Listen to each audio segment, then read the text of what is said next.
বিদ্যা কোচিং কিতাবৰ এটা নতুন ভিডিঅ'লৈ আপোনালোক সকলোকে স্বাগতম।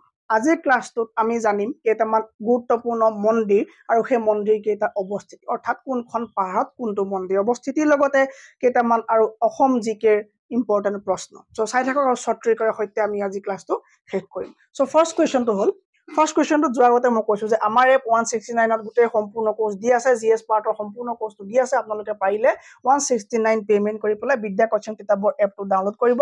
এই ধৰণে এটা এপ ল'ব আৰু আপোনালোকে আপোনালোকৰ কোৰ্চখিনি পিডিএফৰ সহ পাই থাকিব। ঠিক আছে, চ' আজি আৰম্ভ কৰিছোঁ ফাৰ্ষ্ট কুৱেশ্যন। প্ৰথম প্ৰশ্নটোত সুধিছে, Lata Mangeshkar sang her first Assamese song জোনাকৰে ৰাতি for the Assamese movie name। লতা মংগেশকাৰে অসমীয়া কোনখন অসমীয়া চিনেমাৰ বাবে প্ৰথম অসমীয়া গীত জোনাকৰে ৰাতি গাইছিল? ঠিক আছে, আপোনালোকে পজ কৰিব, পজ কৰি কমেণ্টটো লিখি ল'ব, লিখি লৈ পেলাই ভিডিঅ'টো আকৌ এবাৰ প্লে কৰিব। ইয়াৰ কুৱেশ্যনটো, এই কুৱেশ্যনটোৰ আনচাৰ হ'ব এৰা বাটৰ সুৰ। কি হ'ব আনচাৰটো? এৰা বাটৰ সুৰ। এই এৰা বাটৰ সুৰ নামৰ মুভিখন ডাইৰেক্ট কৰিছিলে কোনে? ডাইৰেক্টৰ কোন আছিলে? ডাইৰেক্টৰ কোন আছিলে? ডক্টৰ ভূপেন হাজৰিকা। ডক্টৰ ভূপেন হাজৰিকা। ভূপেন হাজৰিকাই এখন মুভি ডাইৰেক্ট কৰিছিলে আৰু এইখন মুভিৰ সংগীত পৰিচালকো ডক্টৰ ভূপেন হাজৰিকাই আছিলে। 1956ৰ 30 নৱেম্বৰ তাৰিখে এইখন ৰিলিজ হৈছিলে। চ' ৰিলিজ ডেট কেতিয়া? 1956 30 নৱেম্বৰ। ৰিলিজ ডেট 1956 30 নৱেম্বৰ এখন চিনেমা কি হয়? ৰিলিজ ডেট হয়। ঠিক আছে, পিয়লি ফুকন এইখনো এখন কি হয়? মুভি হয়। ঠিক আছে, পিয়লি ফুকন কাৰ পুত্ৰ আছিলে? পিয়লি ফুকন কাৰ পুত্ৰ আছিলে? পিয়লি ফুকন তোমাৰ কাৰ পুত্ৰ আছিলে মোক কমেণ্ট কৰক সোনকালে। আৰু পিয়লি ফুকন নামৰ যিখন মুভি আছিলে এইখন তোমাৰ ব্লেক এণ্ড হোৱাইট মুভি আছিলে। এই মুভিখন পৰিচালনা কৰিছিলে ফণী শৰ্মাই আৰু এইখন তোমাৰ ৰিলিজ আছিলে 1955। ঠিক আছে, ফণী শৰ্মাৰ দ্বাৰা এইখন কি? ডাইৰেক্টেড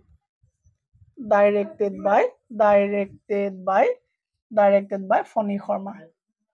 ডাইৰেক্টেড বাই কোন? ফণী শৰ্মা। ঠিক আছে, 1955ত এখনে মুক্তি লাভ কৰিছিলে। অপৰূপা আৰু অগ্নিস্নান এই মুভিৰ নামবিলাক আমাৰ অসমীয়া চিনেমাৰ খুব বেছি ইম্পৰ্টেণ্ট, কাৰণ প্ৰতিটো জগতৰ পৰা, প্ৰতিটো ফিল্ডৰ পৰা এটা এটা প্ৰশ্ন দিয়া দেখা যাব। ঠিক আছে, প্ৰতিটো ফিল্ডৰ পৰা দিয়া যাব।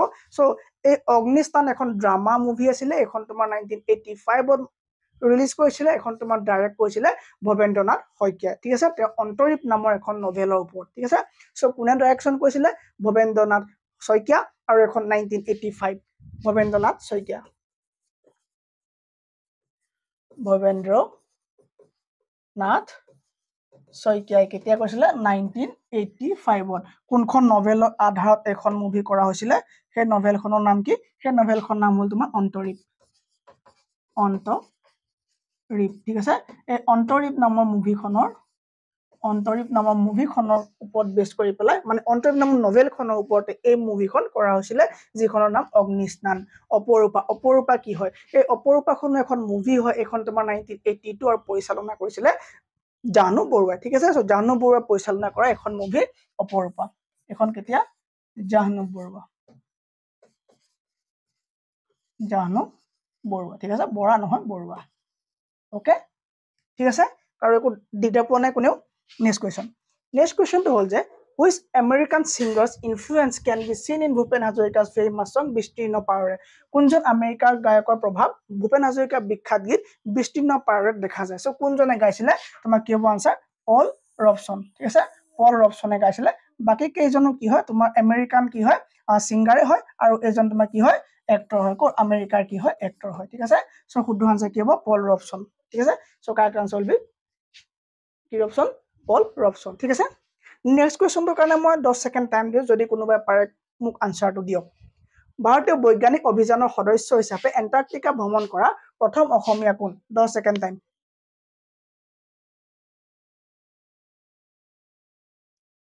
অ'কে, কমেণ্ট কৰিলে? ইয়াৰ আনচাৰটো কি হ'ব? ইয়াৰ আনচাৰটো হ'ব ৰাঘৱ চন্দ্ৰ ডেকা। শুদ্ধ আনচাৰ কি? ৰাঘৱ চন্দ্ৰ ডেকা। তেওঁ কি কৈছিলে? প্ৰথম অসমীয়া আছিলে যি এণ্টাৰ্কটিকা যাবলৈ সুবিধা পাইছিলে। তেওঁ কেতিয়া গৈছিলে? তেওঁ গৈছিলে 1987ৰ নৱেম্বৰ মাহত, আৰু তাত তেওঁ মাৰ্চৰ 1989লৈকে থাকিছিলে। 1987ত গৈছিলে। 1987ত গৈছিলে। অ'কে, 1987ত গৈছিলে, 1989লৈকে তাত তেওঁ থাকিলে। আৰু কি মাহত গৈছিলে? নৱেম্বৰ মাহত গৈছিলে। ঠিক আছে, নৱেম্বৰ মাহত তেওঁ গৈছিলে। Next question. What is the name of adjoining field near Ronghor where games such as buffalo fight, wrestling, etc. took place for Ahom kings and nobles? Ahom ৰজা আৰু সম্ভ্ৰান্ত লোকৰ বাবে মোহৰ যুঁজ, মল্ল যুঁজ আদি খেল অনুষ্ঠিত হোৱা ৰংঘৰৰ কাষৰ খেলপথাৰখনৰ নাম কি? সো এইটো প্ৰশ্ন হয়তো আমি আগতে পোৱা নাই, কিন্তু আনকমন যদিও এইটো খুব ইম্পৰ্টেণ্ট হয়। আৰু এইটো আনসাৰ কি হ'ব? ৰূপহী পথাৰ। এই ৰূপহী পথাৰ অঞ্চলটোতে কি হৈছিলে? এই খেলবিলাক হৈছিলে। আৰু যিখন পথাৰ ক'ত আছে? ৰংঘৰৰ দাঁতি কাষৰীয়া এখন কি হয়? পথাৰ হয়। ঠিক আছে? Okay, next question. Which temple is situated on the Monikut hill? Manikut পাহাৰত অৱস্থিত কোনটো টেম্পল? অসমৰ কোনটো ফেমাছ টেম্পল ক'ত উপস্থিত মানে ক'ত অৱস্থিত? মণিকুট পাহাৰ। ঠিক আছে? এই প্ৰশ্নটোৰ উত্তৰ হ'ব হয়গ্ৰীৱ মাধৱ টেম্পল। হয়গ্ৰীৱ মাধৱ টেম্পল যিটো টেম্পল, এই টেম্পলটো ক'ত আছে? মণিকুট পাহাৰত অৱস্থিত। এতিয়া হ'ল যে কামাখ্যা মন্দিৰ ক'ত আছে? কামাখ্যা মন্দিৰ সকলো জানো যে নীলাচল পৰ্বতত আছে, হয়নে? আৰু তোমাৰ নেঘেৰিটিং ক'ত আছে? গোলাঘাট ডিষ্ট্ৰিক্টত পৰে। উগ্ৰতাৰা, লতাশিল, হয়নে? উগ্ৰতাৰা কি? লতাশিল। কামাখ্যা, নীলাচল। কামাখ্যা ক'ত আছে? নীলাচলত আছে। কামাখ্যা নীলাচল পৰ্বত। তাৰপৰা আহিলে উগ্ৰতাৰা,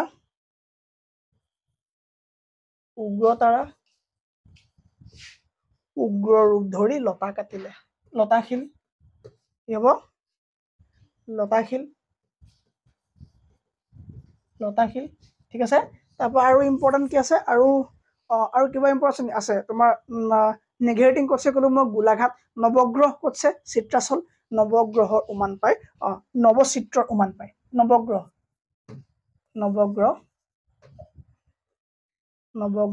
চিত্ৰাচল। নৱগ্ৰহ কি হ'ব আনসাৰ? চিত্ৰাচল পাহাৰ।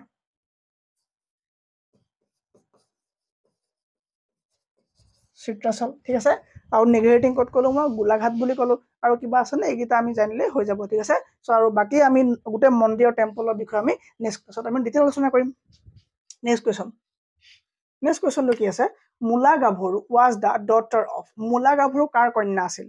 চুপিমফা, চুচেংফা নে চুটিংফা? চ' কাৰ কন্যা আছিলে মূলা গাভৰু?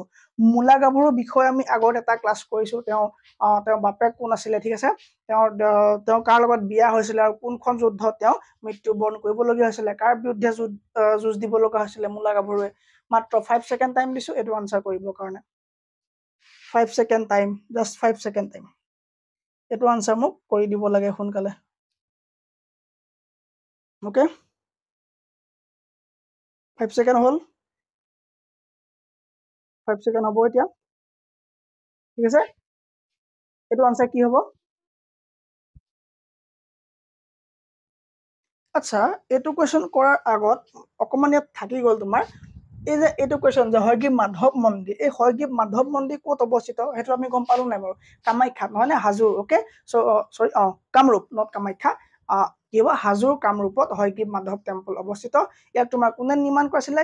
ৰজা কোন আছিলে? ৰঘুদেৱ নাৰায়ণে 1583। ৰজা ৰঘুদেৱ নাৰায়ণে ইয়াক বিল্ড কৰিছিলে। হা, এইটো এটা ইম্পৰ্টেণ্ট পইণ্ট। 1583 কিং কোন আছিলে? কিং ৰঘুদেৱা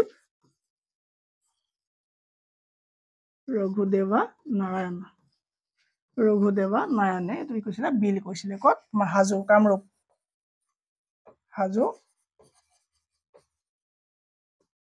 কোনে? 1583। অ'কে, আৰু এটা প্ৰশ্ন মোৰ মনলৈ আহি গ'ল। আৰু এটা টেম্পল তোমাৰ অশ্বক্ৰান্তা টেম্পল ক'ত আছে? কি নাম? অশ্বক্ৰান্তা টেম্পল ক'ত আছে গম পোৱা নে? এই অশ্বক্ৰান্তা টেম্পল আছে তোমাৰ নৰ্থ গুৱাহাটী। ক'ত আছে? নৰ্থ গুৱাহাটীত কি আছে? অশ্বক্ৰান্তা টেম্পল আছে। চ' ঠিক আছে, এইটো কুৱেশ্যনৰ আনসাৰ দিব পৰা হ'ল নে সকলোৱে? এই কুৱেশ্যনটো আনসাৰ দিব পৰা হ'ল নে?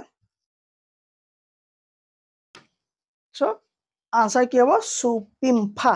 আনসাৰ কি হ'ব? চুপিমফা। অ'কে, চ' এতিয়া কথা হ'ল যে কাৰ বোৱাৰী আছিলে? কাৰ ৱাইফ আছিলে? কাৰ পত্নী আছিলে? কোন? মূলা গাভৰু কাৰ পত্নী আছিলে? ফ্ৰাচেংমুং বৰগোহাঁই। আমি লাষ্ট ক্লাছত পাইছিলো, হয় নে?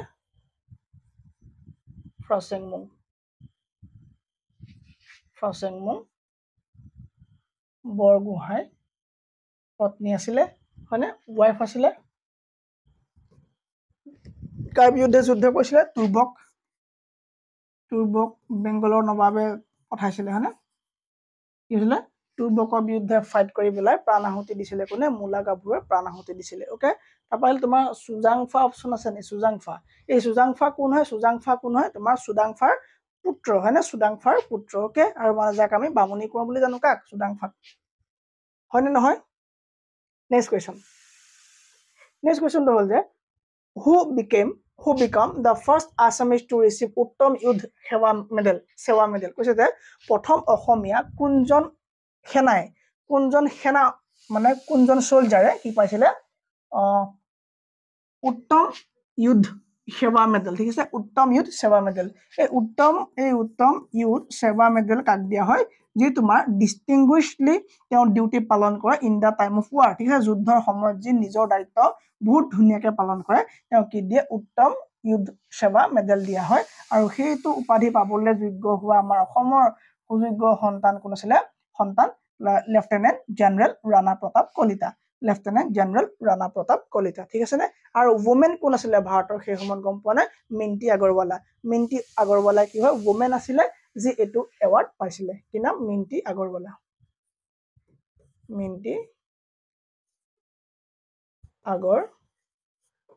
ঠিক আছে ওকে নেক্সট কোৱেশ্যন এ পাৰ্সন এটা দেখোন আউট অফ সিলেবাস বস্তু এ person ট্ৰেভেলস 12 kilometre due north then 15 kilometer due east after that 15 kilometer due west and then 18 kilometer due south how far is he from the starting point এজন ব্যক্তি উত্তৰ দিশত 12 kilometre তাৰ পিছত পূব দিশত ওকে আমি ডাইৰেকশনটো সেট কৰি লওঁ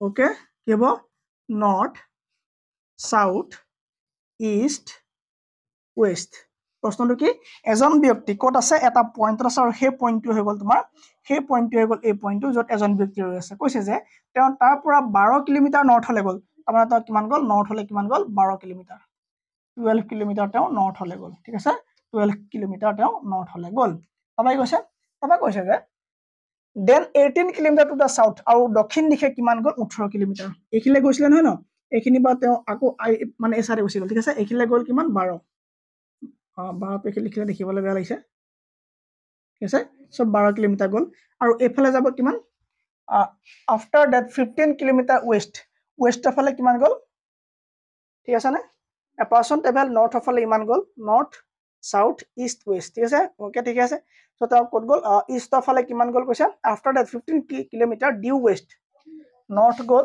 ইষ্ট সৰি ঠিক আছে ইষ্টৰ ফালে কিমান গ'ল 15 কিলোমিটাৰ 15 গ'ল ইষ্টৰ ফালে ঠিক আছে 15 গ'ল ইষ্টৰ ফালে after that 15 kilometre due west আকৌ ওয়েষ্টৰ ফালে আহিলে কিমান 15 কিলোমিটাৰ ঠিক আছে সো যেতিয়া ওয়েষ্টৰ ফালে ঘূৰি আহিলে তাৰ মানে ইয়াৰ পৰা ইয়ালৈকে ঘূৰি আহিলে ঠিক আছে সো ফাৰ্ষ্ট অফ চোৱা এজন মানুহ ইয়াৰ পৰা ইয়ালৈ গ'ল 12 কিলোমিটাৰ নৰ্থৰ ফালে 12 কিলোমিটাৰ আকৌ তোমাৰ গ'ল ইষ্টৰ ফালে 15 কিলোমিটাৰ এইখিনিত ৰৈ আছে মানুহটো এইখিনি পৰা ক'লে যে আকৌ 15 কিলোমিটাৰ তেওঁ ওয়েষ্টৰ ফালে মানে পশ্চিম ফালে আহিলে সো এইখিনি পৰা এইখিলে আহি পোৱা মানে তেওঁ 15 kilometre complete towards the west okay তেওঁ এতিয়া ৰৈ আছে ঠিক আছে তাৰপৰা ক'লে যে then 18 kilometre due to south okay সাউথৰ ফালে গ'ল 18 কিলোমিটাৰ সো এইখিনি পৰা ৰৈ পেলাই সাউথৰ ফালে গুচি গ'ল তোমাৰ কিমান 18 কিলোমিটাৰ ওকে সো তেওঁ 18 কিলোমিটাৰ অহাৰ আগত ইয়াৰ পৰা ইয়ালৈকে আছিলে কিমান গম পাওনে আমি so for the first time তেওঁ এইখিনি পৰা এইখিলে গৈছিলে 12 কিলোমিটাৰ এইখিনি পৰা এইখিলে গৈছিলে কিমান 12 কিলোমিটাৰ গৈছিলে অলৰেডি হয় নাই সো 12 কিলোমিটাৰ এফালে গুচি গ'ল ঠিক আছে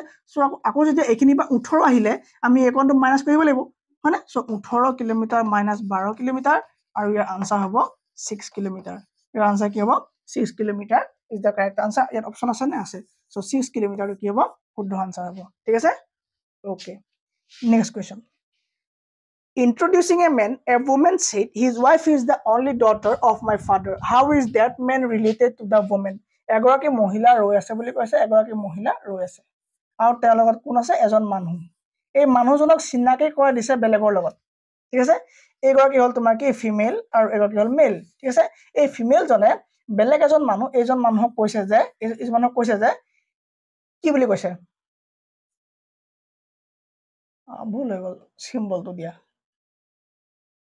হেপি থাকে সদায় আৰু দুখত ৰাখে ঠিক আছে সো কি হ'ল এই মানুহজনক চিনাই কৰাই দিব ঠিক আছে মানে এইজনক চিনাই কৰাব এই মানুহজনক ক'ব যে কি বুলি ক'ব তেওঁৰ পত্নী এই মানুহজনৰ পত্নী মোৰ দেউতাৰ একমাত্ৰ ছোৱালী চ' এওঁৰ দেউতাক হ'ল এইজন ধৰি লোৱা চ' মই এনেকৈ লিখিছোঁ ঠিক আছে চ' এইখিনি আছে ৱাইফ গৰাকী আছে এইখিনি ঠিক আছে এই ৱাইফ গৰাকী কৈছে যে আৰু কি ফাদাৰ লাগিব না ফাদাৰ লাগিব ঠিক আছে আৰু এইফালে এজন আছে মানুহ আছে অ'কে চ' কৈছে যে এই মানুহগৰাকী কৈছে যে কি বুলি ক'ব ফিমেল গৰাকী কি বুলি ক'ব ফিমেলে ক'ব যে এই মানুহজনৰ পত্নী এই মানুহজন মানে যিগৰাকী পত্নী আছে সেই পত্নীগৰাকী মোৰ দেউতাৰ একমাত্ৰ ছোৱালী কাৰণ মই যেতিয়া ফিমেল মোক যেতিয়া একমাত্ৰ কোৱা হৈছে যে তেওঁৰ পত্নী বুলি কোৱা হ'ল নে হ'ল চ' পত্নী বুলি কোৱাৰ লগে লগে তেওঁৰ পত্নী মোৰ দেউতাৰ একমাত্ৰ ছোৱালী আৰু বেলেগ ছোৱালী আছেনে নাই চ' কৈছে যে এতিয়া মানুহজনৰ লগত মহিলাগৰাকীৰ সম্পৰ্ক কি এই মানুহজনৰ লগত মহিলাগৰাকীৰ সম্পৰ্ক কি হৈ গ'ল তেওঁৰ পত্নী মোৰ দেউতাৰ একমাত্ৰ ছোৱালী তাৰমানে এই পত্নীগৰাকী জানো এই মানুহগৰাকী নহয় জানো হয়নে হয় কাৰণ একমাত্ৰ বুলি কৈছে আৰুতো ছোৱালী নাই ঠিক আছে চ' কি হ'ব এই মানুহজনৰ লগত সম্পৰ্কীয় পত্নীগৰাকী মানে এই মানুহজনী কি হ'ব সম্পৰ্ক হাজবেণ্ড এণ্ড ৱাইফ ঠিক আছে চ' কি হ'ব এই মানুহজন এই মহিলাগৰাকীৰ কি হ'ব গিৰিয়েক হ'ব কি হ'ব হাজবেণ্ড হ'ব ঠিক আছে চ' husband is the correct answer এটা হোমৱৰ্ক দি পেলাই আজি ক্লাছটো শেষ কৰিম হোমৱৰ্কটো হ'ল যে হামৰেন মালভূমি কাৰ বৰ্ধিত অংশ এক্সটেণ্ডেড পাৰ্ট হামৰেন যিটো প্লেটিউ আছে এই প্লেটিউটো তলৰ কোনটো প্লেটিউ এটা পাৰ্ট হয় ঠিক আছে তলৰ কোনটো প্লেটিউ এটা পাৰ্ট হয় আৰু এইটো অপশ্যন ডিও হ'ব পাৰে নান অফ দ্য এবভো হ'ব পাৰে জয়ন্তীয়া পাহাৰো হ'ব পাৰে চোটা নাগপুৰ মালভূমি হ'ব পাৰে বা এই মধ্য কাৰ্বি মালভূমি হ'ব পাৰে চ' এই কুৱেশ্যনটোৰ আনচাৰ মোক কমেণ্টত দিলে মই নথৈ আনন্দিত হ'ম আৰু তেতিয়া মই নেক্সট ক্লাছত কি লাগে মোক ক'ব আপোনালোকে চ' টপিক ৱাইজ আমি প্ৰতিটো ক্লাছ আগে কৰি যাম আৰু প্ৰতিটো সপ্তাহত দুটাতকৈ লাইভ হ'বই আমাৰ ঠিক আছে চ' ভিডিঅ'সমূহ শেষলৈকে চাব তেতিয়াহে আপুনি মানে সকলোবিলাক কথা বুজি পাব চ' থেংক ইউ জয় অসম